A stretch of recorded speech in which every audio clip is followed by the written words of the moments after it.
The internal rivalry between Pontiac and Chevrolet was something of legend back when Pontiac was still building cars. Yes, Pontiac was still under the GM umbrella, but it was positioned as the cool, fast, and fun sibling. Pontiac was the Jaeger bomb, and Chevrolet was the Coors Light. But no matter what happened, Chevy always placed an emphasis on one cardinal rule. Nothing under their corporate umbrella could be faster than their sacred Corvette. And while Pontiac, who were the fathers of the muscle car, never really liked that rule, and they always tried to push the envelope with their Trans Ams. And in 1991, with the end of the third-gen platform on the horizon, Pontiac commissioned a special limited production Firebird to dethrone the Corvette that had all the works done to it. We're talking about a crazy built V8, a very stout suspension setup, and a peak horsepower figure that rivaled even the mighty ZR1. And that car was the Pontiac Firehawk. As we go into it, you will see about just how absolutely ridiculous the Pontiac Firehawk was. But we need to go over some background information first. The official name for the Pontiac Firehawk was the SLP Formula Firehawk. SLP stood for Street Legal Performance, which was a performance parts manufacturer owned and founded by Ed Hamburger. Ed was a real gearhead and a serial entrepreneur within the performance automotive space, who got his start with Mopars and then parlayed that success into Hamburger's oil pans, which was a leading oil pan manufacturer. He sold both of those companies and then started his next venture, which was SLP, in the late 1980s. SLP burst onto the scene with offerings specifically for the General Motors product line, with a focus on the third-gen Camaro and Firebird platforms, which were the first departure by GM into that 80s era of wedge styling. According to the company's official history page, SLP were the first people to introduce a 50-state emissions legal performance package for these cars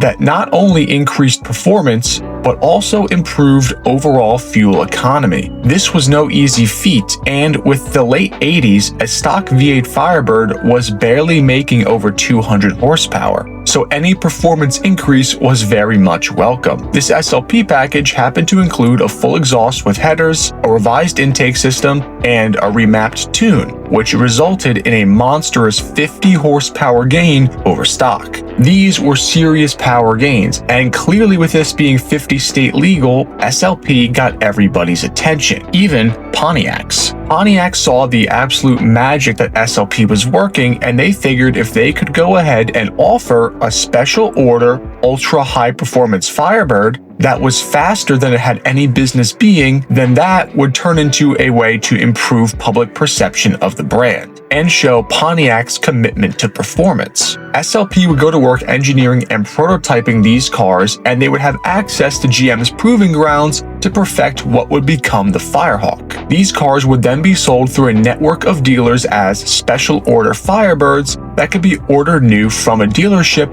with a warranty. It should be noted that these Firehawks were not featured in any official Pontiac adverts because they were sold as dealer partnerships and not technically on behalf of the manufacturer, kind of similar to how Baldwin Motion sold their cars. But by 1991, SLP's R&D was done, and they were ready to bring their creation to market. The Firehawk was positioned as the ultimate performance offering from Pontiac, which meant that it came with an ultimate performance price tag of $40,000, or $51,989 with options, which was double the price of the top dog Trans Am GTA. So what exactly made the Pontiac Firehawk worth all this money? Well, all these Firehawks were supposed to be built off of red Firebird formulas that served as the donor car. But all that extra money that you were spending went into an extensively overhauled drivetrain. The 350 cubic inch GM L98 small block was still used as the base for the Firehawk, although it received a new set of ported heads, lightweight pistons, a forged crank, new connecting rods, a new intake, and a full free-flowing exhaust system. All of this internal engine work paid off in dividends. Stock L98 would have made probably around 235 horsepower. The Firehawks, though, made a whopping 360 horsepower and near 400 foot-pounds of torque. And the Firehawks' performance goodies didn't stop there. Gone was the automatic slush box that sat behind the 350 Firebird, and in its place was the 6-speed manual transmission from a C4 Corvette. Note, you couldn't even get a 350 in the 3rd gen with a manual at all from the factory, so this being a manual, let alone a 6-speed, was a big deal in itself.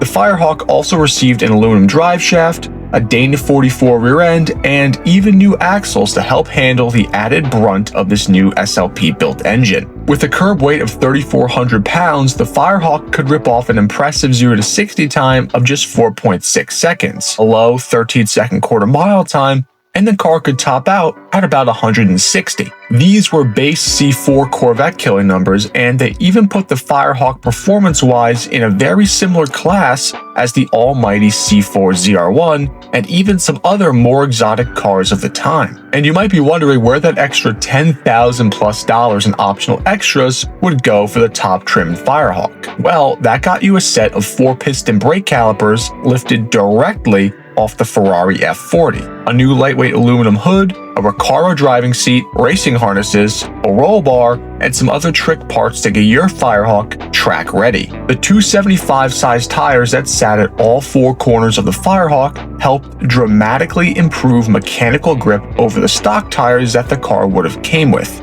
but they did make it more darty on public roads and over potholes and cracks, which, according to period testing from a few publications, including Car and Driver and Motor Week, noted that the Firehawk itself was a rather jarring experience to drive.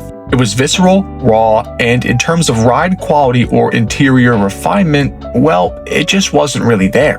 But that was not what people were purchasing the Firehawk for. They bought this car to get themselves truly the only turnkey old-school type hot rod that you could buy at the time, partially because this was an SLP product sold by Pontiac dealers, which let them skate certain regulations and tests when building the Firehawk, like the EPA's 50,000-mile emissions test. Still though, with a $40,000 to $50,000 price tag for the Firebird, even if it did offer that awesome visceral performance, it was still really close to Corvette ZR1 prices. And that car for the period was amazing and generally a more livable car, even though it had 2 less seats. Even though performance-wise, in a lot of ways, the Firehawk was neck and neck with the ZR1, which is probably part of the reason that you haven't heard of the Firehawk until right now. With the Firehawk coming out in 1991 to 1992, this is around the time that the 3rd gen platform was also showing its age. Everyone knew underneath that these were still the same core car as the earliest 1982 Firebirds were, just with some upgrades, and no matter what happened, that would still translate to poor sales throughout the entire Firebird range. People were losing the spark for the 3rd gen platform, so a super expensive version of it, while it was still fast, was just an aging platform for a lot of people. Plus, the ZR1 Corvette was setting the world on fire at this point, and it definitely attracted more attention and purchases, mainly due to its availability as a GM-specific product and not just a dealer special order. There was just more marketing behind the ZR1, and by the time the 4th gen Firebird was introduced in 1993, just about 25 or so SLP Firehawks were built on the 3rd gen platform.